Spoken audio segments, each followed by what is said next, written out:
So if you're joining us from home, there is a video link. I'm gonna apologize, the guy goes a little bit crazy at the end. You can stop it after the cows start head banging, that's fine. But yeah, there's a little head banging cows. I thought they were Snoopy. Well, it did say something about cows on there, right? Didn't it come across as cows? Okay, got it. Yeah, that's what I thought. So if you're joining us watching the video at home, the first part is very good and scientific, and then he kind of goes off, derails a little bit. But he introduced the equation of mass times gravity times height. Okay, that is for our gravitational potential energy. We are going to actually use some calculations. We're going to start a lab tomorrow and finish it up on Monday. And you're going to actually calculate some gravitational potential energies of things. I actually have the two bouncy balls that you're going to use in the different heights. We will get into a lot more calculations next year, but this equation includes two of our three variables. What were our two variables that had an impact on something's gravitational potential energy, or its GPE? There were two variables. Oh, I look, somebody was flipping back. I like it. What are the two variables that influence something's gravitational potential energy? Audrey? Mass is one of them, yeah. So the bigger the mass, the more the GPE, or what's the other one? Height. Very nice. Those are two of the variables that are in the equation. Mass times gravity, and then height. So gravity is included because remember what gravitational potential energy is all about. It is about the amount of pull that gravity can have, or that it can act on an object. So the higher it is, the more opportunity gravity has to act on it. And in that video, it said it was 9.8 meters per second squared. That is a constant. While we're here on Earth, anywhere on Earth's location, surface, we all experience the same pull of 9.8 meters per second squared. Okay, so that is a constant that's given. So we'll just kind of, that's a little bit of a preview for what's to come. We ended yesterday, we finished this slide, correct? I know one or two of the classes, we kind of rushed through this. But we said the girl at the top had a greater GPE because she had a greater height. And the boy at the bottom had a smaller GPE because he had a smaller height above the frame of reference, which is usually going to be the ground. Looking at those two children, they look like they're about the same mass. If they weren't, then that could have had an effect on the GPE. But if the masses are the same, then you just look at heights. If the heights are the same, then maybe you just look at the masses. Okay. It's kind of hard to look at both variables at the same time, and that's what this problem is going to kind of show. So this is slide number 7. This should be the first new slide for the day. So which object has the greatest GPE? So the first thing you want to do is always make sure that you're really looking at all the information that's given. So it says object A is 50 kilograms, so the yellow ball is 50, and so is C. So visually looking at them, they look the same, and then this confirms it. Object B is 25 kilograms, and it's right here. It's the blue one. And so we have A, B, and C, and here's the ground. So that's going to be our reference point. And then you have, this location and this location. So as I look at this, we know that the two variables are mass and height. So you have to kind of look at both of those things at once. So you need the greatest height and the greatest mass. Which object matches that? It's going to match the greatest height and the greatest mass. C. Yeah, 50, and it's at the highest location. B is also the same height, but it's 25 kilograms less.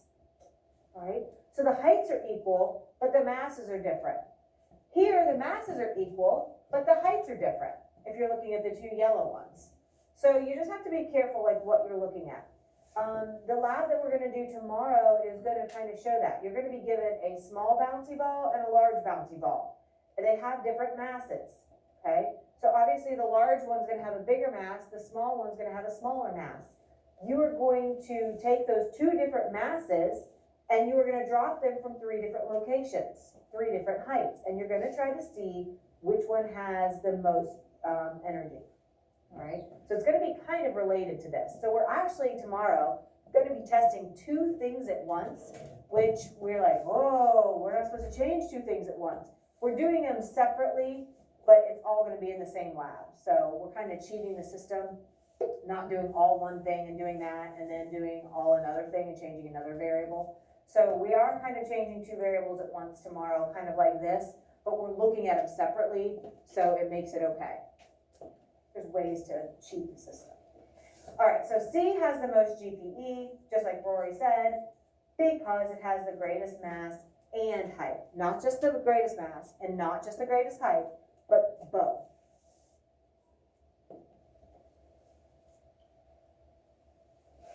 And really, that's GPE, okay? Mass and height.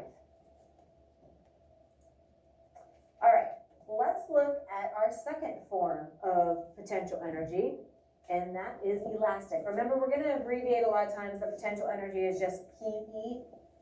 Okay, so if you see that abbreviation somewhere, potential energy.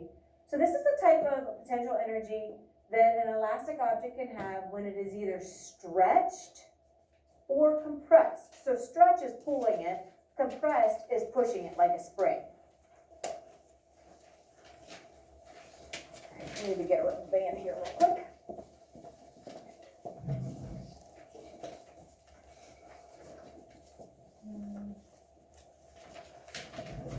Okay. So the strength of elastic potential energy is based on the amount of stretch or compression that an object undergoes. So there's lots of things that can experience stretch or compression. And we'll look at some of those here in just a second. So it's a change in the amount of compression or stretch that changes the elastic potential energy of an object. So how much it gets pulled or how much it gets pushed together.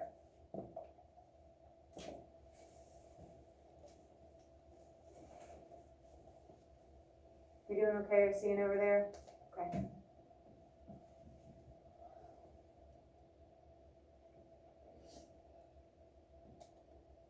Okay. So this is a type of potential energy that's based on position. Just like GPE was based on something's height, position above the reference point, there's really no reference point with elastic potential energy. There's just like the original or normal. Okay, so that's kind of the comparison point. How is it normally found? What is its natural state? Okay, so a rubber band is a real good example of elastic potential energy. Can you guys think of some other examples? What's some other things? Cameron? Bow. Yeah, anybody go bow hunting this year? Yeah, good. So anytime you pull that bow back and release it, release that arrow, right? You're giving it elastic potential energy as you pull it back, and then when you release it, the elastic potential energy goes down. It's got a lot of elastic potential energy too. It has a lot, you're right, it has a whole lot. It's got like 60 pounds of it. Yeah, it's pretty intense, and that's why it's hard to pull back, right? You have to apply a lot of energy to transfer your mechanical energy into elastic potential that is stored in that bow, and then as you're holding it and then you eventually release it, when it goes back to normal, then it has transferred all of that into the kinetic energy to make the arrow fly. Yes? Like suspension on everybody. Absolutely. Yeah, because they're like big shocks, right? Kind of like big, huge, heavy-duty springs. Trampoline springs. Yeah, and the trampoline material itself. So the springs that hold the I don't know, the floor, it's not really a floor, I don't know what you would call it, the base of it, right? And then the material itself has some give, for sure. What else? You thinking of anything else? Those are really good. Ethan? Bungee cords. Yeah, bungee cords, right? Those are really good ones. What about like even just like the elastic like in your socks? These socks that I have on are super old. They're turning into quitters. You guys know what quitters are? Yeah, where they dry out. Yeah, like the elastic gets worn out and they kind of start slouching down. So like I've already like been tugging these rascals up, and I love these socks, but they're about done. Right? They just keep slouching down. So the elastic material, right? That rubbery material. What about like compression shorts? Right? Those are definitely like you pick them up and they look kind of small, and it's like, oh, I don't know. know, and then you put them on, like, they just stretch, and it's like, oh, okay, these are good, right? Anything else? Those are good ones. Definitely good. Let's see which ones are included. So spring, the bow and arrow, very nice. And a bungee cord, so we've hit all these. Trampoline, Oh, I like that one. very nice. So you guys already have a lot of experience or understanding of what elastic. So the material itself has to have elasticity. If it doesn't, then it's not gonna have elastic potential energy. So if I crush like a pop can, it's not gonna spring back. It's not made of elastic material where it wants to return to its original, okay? If I take a piece of paper and crumple it, it might kind of unfold a little bit, but it's not gonna spring back to like the perfect piece of paper that it was before.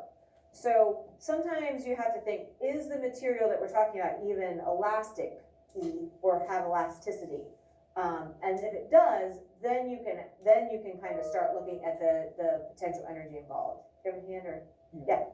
There's also like this one tow cord I've seen that it's like elastic, but it's really thick.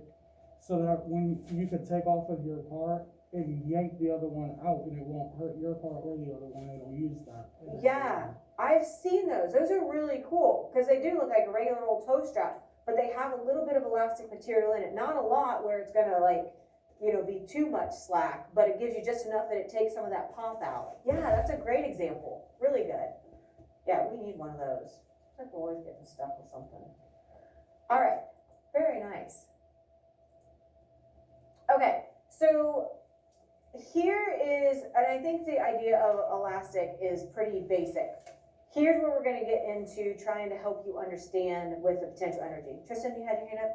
And you like, when like frisbees out, like if you open them up and they like spring out. What is it? Like a frisbee that like springs out, like if you, it's like unzippable and like you can fold it back. Oh, okay, because it kind of has like a wire in it, and the wire can fold up and then it pops out. Yeah, I know what you're talking about. Kind of reminds me of, yeah, I know what you're talking about. And it's that same kind of spring idea, right? Because if you fold it back, it wants to go out, right? That its original and normal position is out, right? So it's taking energy to keep it in. There's also like those Jack in the Boxes. where Yes. You crank them up. Mm-hmm. Yep, same idea. All right, so when does an object have the most elastic potential energy? And this is the key. The more stretch or pull you give something, the more elastic potential energy it has. So, if I have this, and I'm pointing it at Caitlin, does she seem scared? No. But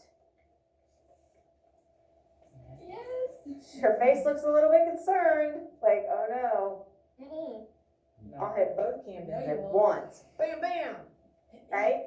Are you scared now? Yes. Woo, scary, right? No. But Oh my gosh, that's like. Tristan's very Go ahead, concerned, let go. so concerned. Go ahead, let go. Okay, so I promise I won't do it unless it's by accident. No, you can hit Right. me. So I've given it a lot of stretch. It has a lot of potential energy to want to return to this, because this is how it normally is. When I just got it out of my drawer, it was like this. It wasn't all stretched. Something has to stretch it. Energy is applied to the rubber band to pull it apart. This is not how it's going to be. If I let go, it's going to go back to normal. So what you have to have in your mind is, what is the original or normal positioning of a rubber band? And it's just loose like this, okay? So like this, very low potential energy to change. Because remember, that's what energy is. It's the ability that something has to create change or cause motion. So the same is true if you have like a spring or something that you're pressing. So more compression or push gives you a lot of elastic potential energy as well. So if I have a spring and I'm jamming it together, if I sit there and hold it, my arms are gonna get tired. Like, it's gonna be hard to keep that spring together because the spring naturally wants to be apart, wants to spring back to normal. Oh, on my dirt bike, I was changing a spark plug and seeing if it had good compression, Mhm. and they have a compression tester. Oh, cool. You screw it into the, spark plug spot, and then you kick the bike, and it tells you how much compression you have. Really? Very nice. That's awesome. That's slinky.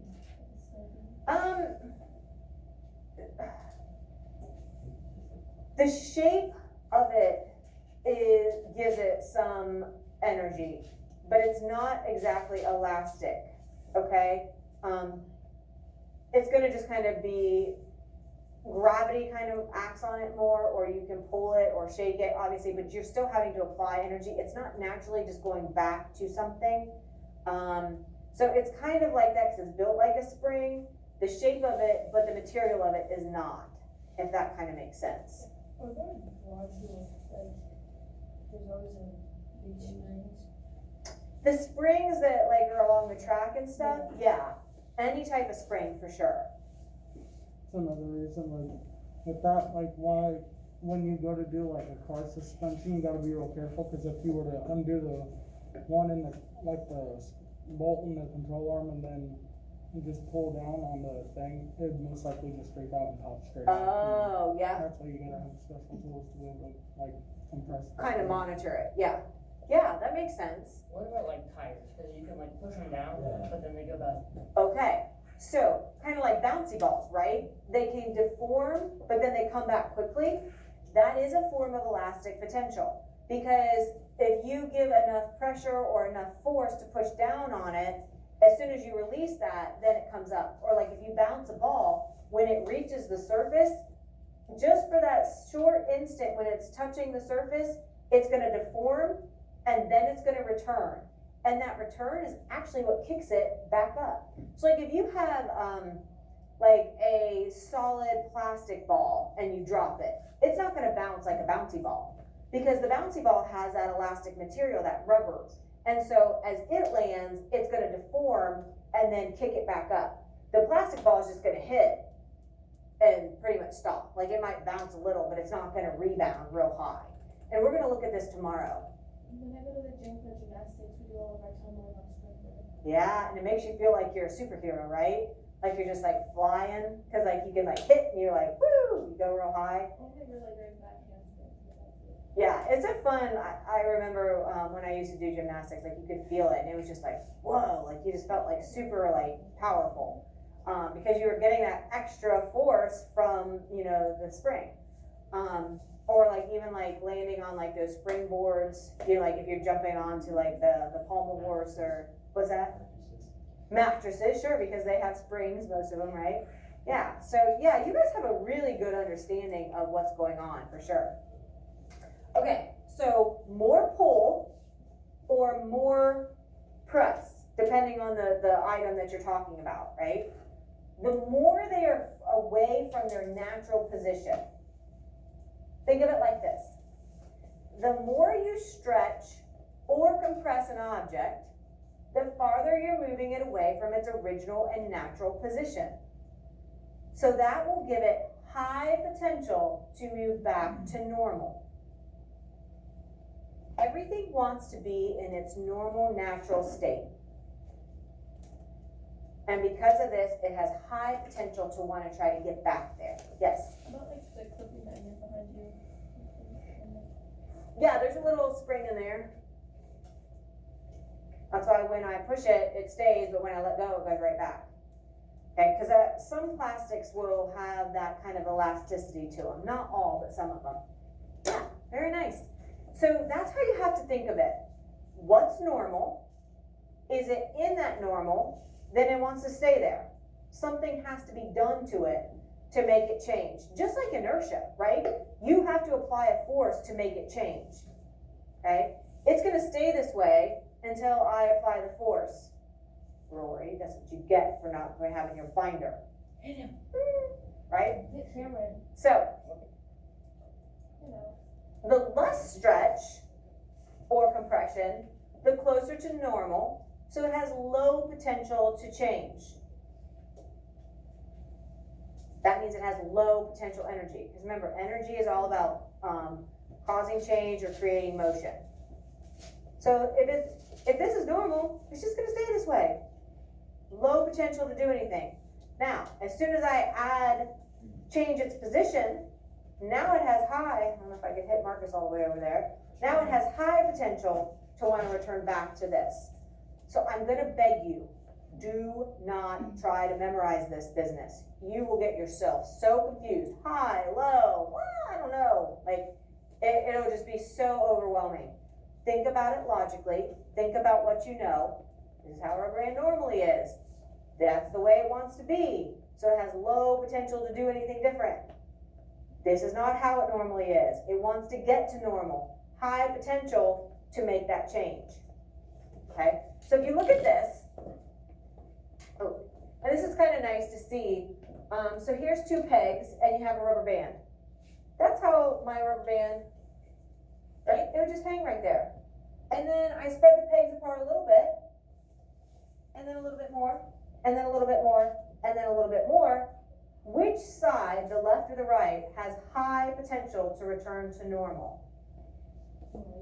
Yeah, it's farthest away from normal. Right here, I'm really doing something. Here, nothing.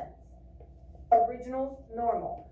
So think about what's original, what's normal, and then go from there. If you can identify the original and normal position, you're good to go. Okay? So I always kind of think of it like this, or try to explain it like this. Think about, let's say it's a snow day, like we just had, and let's say your friend calls you and says, hey, my mom said that she will come and pick you up. If you want to come with us, we're going to go to the movies, we're going to go get lunch, we're going to like just have an awesome day. And you are at home, and you have like little cousins or neighbors there, and do you think that you're going to choose to stay at home and babysit the cousins and neighbors if your mom or dad gives you the okay to leave? I would just leave. Yeah, I mean, well, don't be rude, don't be sassafras, My brother don't do it. is annoying, so I would rather leave.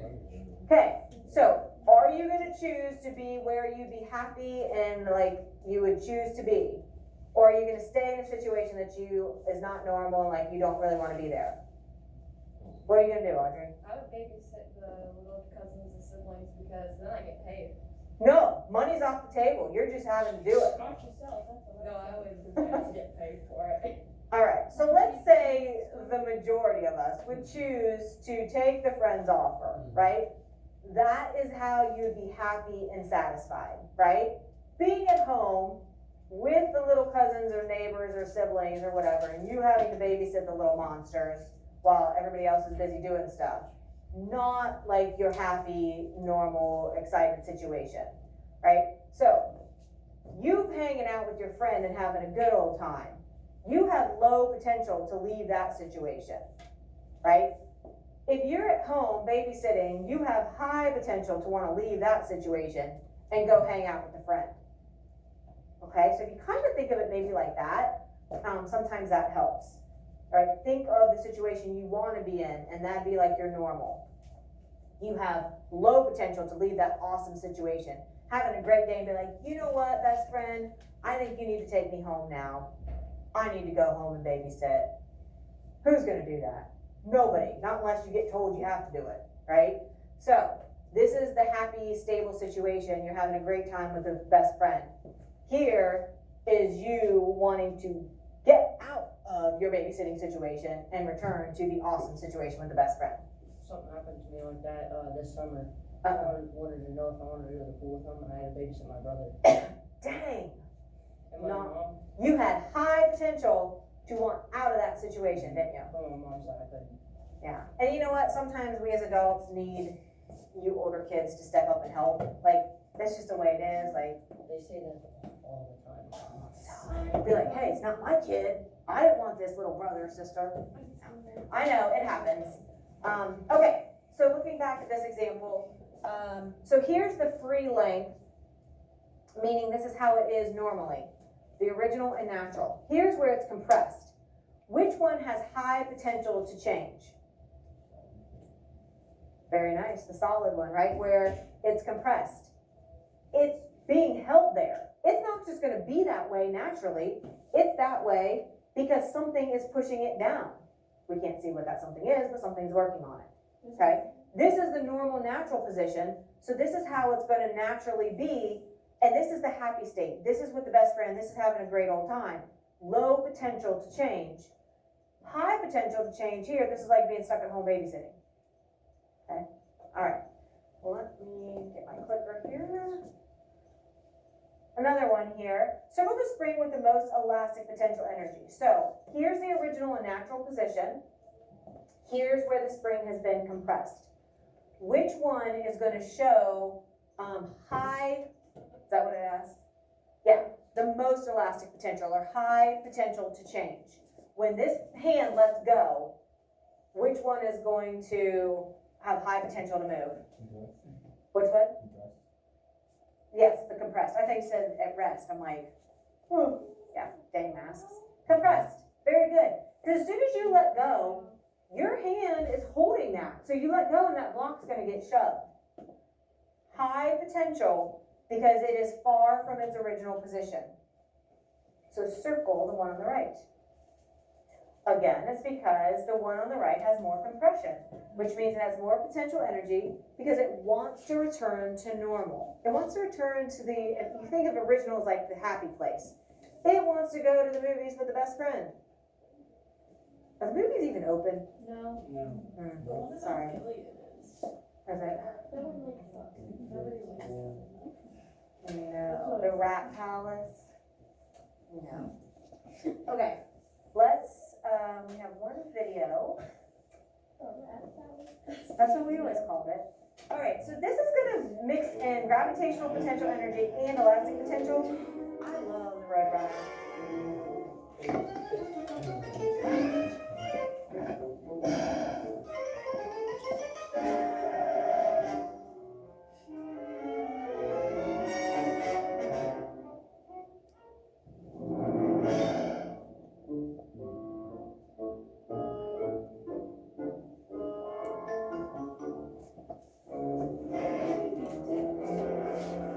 High potential to change.